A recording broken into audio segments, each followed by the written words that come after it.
اے راہ حق کی شہیدو وفا کی تصویرو، تمہیں وطن کی ہوائیں سلام کہتی ہے، اے راہ حق کی شہید۔ ملک بھر کی طرح ضلع چکوال میں بھی یوم دفاع پاکستان بھرپور جوش و جذبے کے ساتھ منایا گیا۔ یوم دفاع کے سلسلے میں ضلع چکوال میں سیمینار ریلیوں کا انعقاد کیا گیا اور شہداء کو خراج عقیدت پیش کیا گیا۔ ضلعی انتظامیہ کے زیر اہتمام دفاع پاکستان ریلی ڈسٹرکٹ کمپلیکس سے نکالی گئی، جس کی قیادت ڈپٹی کمشنر چکوال قرۃ العین ملک نے کی۔ ریلی میں ADCR Khawar Bashir, CO education doctor Abdul Waheed, CO health doctor Anjum Qadeer و دیگر سرکاری محکموں کے افسران و اہلکاران، سول سوسائٹی کے نمائندوں اور سکولوں کے طلباء کی ایک بڑی تعداد نے شرکت کی۔ ریلی سے خطاب کرتے ہوئے ڈپٹی کمشنر چکوال قرۃ العین ملک نے کہا کہ یوم دفاع پاکستان ہمیں مادر وطن کے شہداء اور غازیوں کی عظیم قربانیوں کی یاد دلاتا ہے۔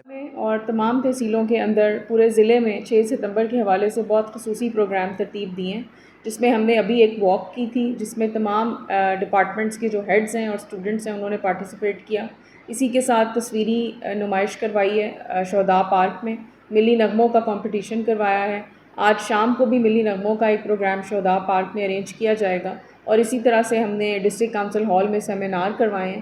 تو الحمدللہ پلانٹیشن ڈرائیو بھی ہم اس کے ساتھ کر رہے ہیں۔ 6 ستمبر کو بھی ہم یہی میسج دے رہے ہیں کہ ہم نے پاکستان کو ہر لحاظ سے سرسبز و شاداب بنانا ہے۔ تو تمام ضلع کے اندر، تمام تحصیلوں کے اندر سارے اسسٹنٹ کمشنرز، تمام محکمے بھرپور طریقے سے 6 ستمبر کی ایکٹیویٹیز پرفارم کر رہے ہیں۔ قربانی کے عظیم جذبہ سے سرشار مادر وطن کے فرزندوں نے اپنی جانوں کا نذرانہ پیش کر کے پاک دھرتی کے دفاع کو ناقابل تسخیر بنایا۔ کیمرہ مین فیصل انور کے ساتھ رجا ثاقب عباس، اوشین نیوز چکوال۔